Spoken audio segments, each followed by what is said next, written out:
সালামু আলাইকুম ভিউয়ার্স। আজকের ভিডিওটি হচ্ছে শাহজালাল ইন্টারন্যাশনাল বিমানবন্দরের যে দরবেশ বাবাকে নিয়ে স্ক্রিনে দেখতে পাচ্ছেন সেই দরবেশ বাবার ফটো।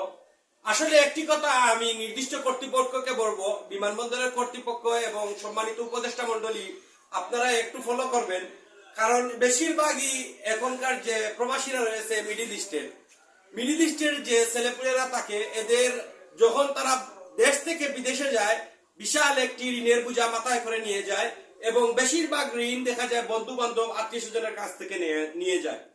এখন আমাদের দেশে যে মানুষগুলো থাকে তারা বেশিরভাগ সময় প্রবাসীরা যখনই ফোন দিয়ে বলে বন্ধুকে ফোন দিয়ে বলবে বন্ধু আমি দেশে আসতেছি, সেই সময় বন্ধু বলবে, আমাদের বিড়িকুর যে বন্ধুরা রয়েছে তারা বলবে বন্ধু বিদেশি আমাকে বিড়ি খাওয়াইস।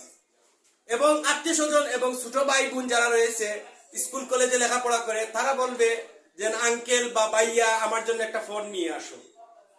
এসব বিষয়ে আসলে দৃষ্টি আকর্ষণ করতেছি আমি উপদেষ্টা মণ্ডলী, এই বিষয়গুলো আসলে আইনের যে এখন একটা অপব্যবহার করা হচ্ছে, এই দরবেশ বাবা যে অপব্যবহার করতেছেন এর দিকে একটু দৃষ্টি আপনারা নেন এবং এর একটি ব্যবস্থা গ্রহণ করুন দ্রুত।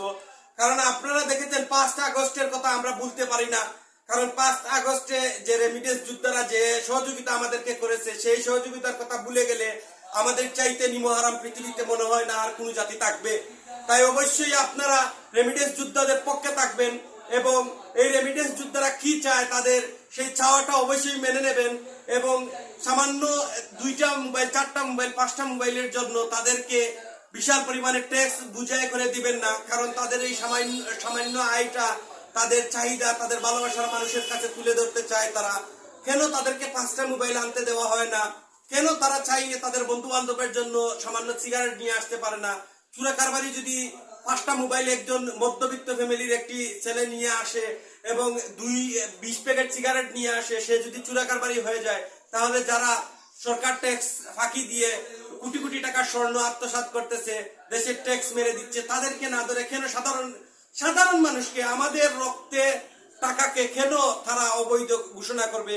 এই বিষয়গুলো অবশ্যই দ্রুত সিদ্ধান্ত নেন, কারণ প্রবাসীরা যদি একবার জেগে যায় তাহলে কিন্তু দেশের মধ্যে একটা হাহাকার সৃষ্টি হবে। সেই হাহাকার সৃষ্টি হওয়ার আগেই ব্যবস্থা নিন এবং প্রবাসীরা যে পরিমাণে ভিডিও কন্টেন্ট ক্রিয়েট করতেছে সেই বিষয়গুলো অবশ্যই আপনারা দৃষ্টি আকর্ষণ করবেন।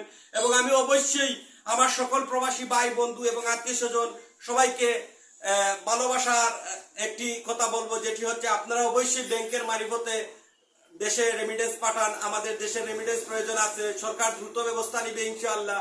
একটি নির্দিষ্ট সময় দেন, আপনারা হুট করে দেশে রেমিটেন্স পাঠানো বন্ধ করবেন না। এই আশা ব্যক্ত রেখে আজকে ভিডিও এখানে শেষ করছি। সবাই ভালো থাকবেন, সুস্থ থাকবেন। আসসালামু আলাইকুম।